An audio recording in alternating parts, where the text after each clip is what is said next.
Students, मैं प्रयागराज मिश्रा एक बार फिर से स्वागत करता हूं आप सभी का अपने चैनल टारगेट गुरुकुल पे। मैं आपको बता दूं कि हुंकार सीरीज़ के अंतर्गत यहां पे बहुत ही इंपॉर्टेंट क्वेश्चंस रहेंगे आपके ज्योग्राफी की। आज पहली क्लास है, लेकिन एक चीज़ ध्यान रखना है कि ज्योग्राफी ही एक ऐसा सब्जेक्ट है जिसको मैंने सबसे ज़्यादा कवर किया है। आपका लगभग कवर हो चुका है। ज्योग्राफी की प्लेलिस्ट में जाइएगा, ठीक है, जो ज्योग्राफी की प्लेलिस्ट है वहाँ पर जाइए और देखिए कि मैंने कितनी वीडियोस डाली हैं। उस वीडियोस के अंतर मैंने एमसीक्यू जितने कराए हैं फ़िलहाल आपके लिए सफिशिएंट हैं। एक आधे क्वेश्चंस और आएंगे जो आपके आ सकते हैं, लेकिन मैं कोशिश कर रहा हूँ कि ज़्यादा से ज़्यादा कवर हूँ। तो कुछ और क्वेश्चंस हम आपके सामने लेकर आए हैं, उन्हें देख लीजिए ताकि कोई भी कमी आपकी ना बाकी रहे। जो बाकी की कमी है वो आपकी हुंकार सीरीज़ में कंप्लीट हो जाएगी। हालाँकि ज्योग्राफी ऐसा सब्जेक्ट है, इसको समझना पड़ता है, लेकिन इतना टाइम नहीं है तो हम एमसीक्यू कराएंगे यहाँ पे, ठीक है। और बाकी जो अच्छी चीज़ें होंगी बताने वाली हम बता देंगे। फिलहाल आप समझ लीजिए कि एक प्रकार से आप अपना वहाँ का रिवीजन करिएगा जो मैंने ज्योग्राफी की प्लेलिस्ट बनाई है, देख लीजिए जाके। वहाँ से क्वेश्चन ज़्यादा आएंगे यहाँ से भी, लेकिन यहाँ पे कवर करते चलेंगे और टाइम मिला तो उनको फिर से रिवीजन करेंगे हम वीडियोज़ में, ठीक है। और आपके टेस्ट भी लेंगे, ठीक है। चलिए, पहला क्वेश्चन है कि निम्नलिखित में से किस प्रदेश की जलवायु भूमध्य सागरीय प्रकार की है।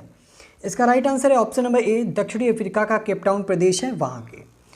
अगला है कि भूगोल को एक अलग अध्ययन शास्त्र के रूप में स्थापित करने का श्रेय निम्न में से किस विद्वान को है। इसका राइट आंसर है ऑप्शन नंबर सी, हैक्टियस, ठीक है, हैकेटियस। अगला है कि सौरमंडल के बारे में विश्व के समक्ष जानकारी प्रस्तुत करने का श्रेय निम्न में से किस विद्वान को है। इसका राइट आंसर है आप लोगों का ऑप्शन नंबर बी, कॉपरनिकस, ठीक है। अगला है कि निम्नांकित में से किसके अध्ययन में दूरस्थ संवेदन रिमोट सेंसिंग तकनीक का उपयोग नहीं होता है। इसका राइट आंसर है ऑप्शन नंबर ए, यानी मकानों की गुणवत्ता में। अगला है कि स्टैक स्थलाकृति का निर्माण निम्नलिखित में से किस प्रक्रम द्वारा होता है। इसका राइट आंसर है ऑप्शन नंबर बी, सागरीय लहरें। अगला है कि निम्न में से कौन सी अपत्राभिकृत शैल नॉन फॉलेटेड रॉक है, ठीक है। इसका राइट आंसर है आप लोगों का ऑप्शन नंबर सी, संगमरमर, ठीक है। अगला है कि कोयला उत्पादन में विश्व में सर्वप्रथम स्थान पे, इंपॉर्टेंट है, इसको देख लीजिएगा। कोयला उत्पादन में विश्व में प्रथम स्थान पर है, कौन सा देश है कोयला उत्पादन में। इसका राइट आंसर है ऑप्शन नंबर बी, चीन। अगला है कि ब्यूफोर्ड पैमाने पर निम्न में से किसकी गति सबसे अधिक होती है। इसका राइट आंसर है ऑप्शन नंबर ए, हरिकेन की। अगला है कि अरावली पर्वतमाला महान जल विभाजक है। इसका राइट आंसर है आप लोगों का ऑप्शन नंबर ए, सिंधु और गंगा नदियों के बीच, ठीक है। आई होप कि क्वेश्चंस हैं, इनको ज़्यादा डिटेल में नहीं बताएंगे क्योंकि एमसीक्यू हैं, तो आप समझ सकते हैं कि उसको बताएंगे फिर कॉन्सेप्ट पूरा क्लियर होना चाहिए और उतना हम लोगों के पास समय है नहीं, जैसा कि आप लोगों को पहले से ज्ञात है। अगला है कि इटली के माउंट विसुवियस के ढालों पर जिन फसलों की कृषि होती है वे हैं। इसका राइट आंसर है आप लोगों का ऑप्शन नंबर ए, अंगूर और जैतून। अगला है कि मानव के आर्थिक क्रियाकलापों का निर्धारण होता है। इसका राइट आंसर है आप लोगों का ऑप्शन नंबर डी, उपजाऊ भूमि और उत्तम जलवायु। अगला है कि क्षेत्रफल की दृष्टि से भारत का सबसे बड़ा राज्य है। इसका राइट आंसर है आप लोगों का ऑप्शन नंबर बी, राजस्थान।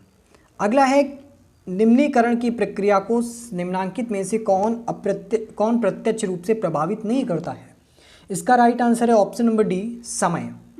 अगला है कि जल के बार बार जमने और पिघलने से हिमनद को जो चट्टानी टुकड़े निक्षेप के रूप में प्राप्त होते हैं उनको कहते हैं। इसका राइट आंसर है ऑप्शन नंबर ए, हिमोड़। अगला है कि भूमध्य सागरीय जलवायु निम्न में से किस फसल की कृषि के लिए सर्वाधिक उपयुक्त है। इसका राइट आंसर है ऑप्शन नंबर सी, गेहूं। अगला है कि भारत के दक्षिणी प्रायद्वीपीय पठार पर मिलने वाली वनस्पतियों पर निम्न में से किस कारक का सर्वाधिक प्रभाव पड़ा है। इसका राइट आंसर है ऑप्शन नंबर सी, ऊंचाई। अगला है कि विश्व के शीत मरुस्थलों को किस अन्य नाम से जाना जाता है। इसका राइट आंसर है ऑप्शन नंबर बी, टुंड्रा। अगला है कि पारिस्थितिकी तंत्र शब्द का प्रयोग सर्वप्रथम किस विद्वान के द्वारा किया गया। इसका राइट आंसर है option number C, A.G. Tansley. अगला है कि निम्न में से कौन सा उच्च बादलों हाई क्लाउड्स में शामिल नहीं किया जाता है। इसका राइट आंसर है ऑप्शन नंबर बी, पछाब स्त्री। अगला है कि ठंडी तथा भारी वायु द्वारा गर्म एवं हल्की वायु के ऊपर उठा देने से निर्मित वाताग्र क्या कहलाता है। इसका राइट आंसर है ऑप्शन नंबर सी, शीत वाताग्र। और अगला और लास्ट क्वेश्चन है कि भूमध्य सागरीय प्रदेशों में पेड़ों पर चढ़ी लताओं को क्या कहा जाता है। इसका राइट आंसर है option number A, Liana. Friends, एक बार फिर से मैं आपको रिमाइंड करा देता हूं कि ये जो आपके हुंकार सीरीज में ज्योग्राफी करा रहे हैं, ये आपके क्वेश्चंस उन क्वेश्चंस को कवर करेगी जो इम्पॉर्टेंट हैं और आ सकते हैं। बाकी अगर आपको बहुत ही अच्छे से पढ़ना है, जो मैक्सिमम क्वेश्चंस आते हैं, तो प्लेलिस्ट ज्योग्राफी की बनी हुई है, वहाँ पर जाकर पार्ट वाइज है उसको देख लीजिए, वहाँ से क्वेश्चन बहुत पूछे जाएंगे। और यहाँ मैं आपको करा रहा हूँ ताकि कोई क्वेश्चन बाकी ना रहे। ठीक है, फिलहाल उसका भी रिवीजन करेंगे, टेस्ट लेंगे आप लोगों का जितना मैंने पढ़ाया है। फिलहाल के लिए हमारे साथ बने रहने के लिए आप सभी का बहुत बहुत धन्यवाद। मिलते हैं नेक्स्ट वीडियो में नेक्स्ट लेक्चर के साथ।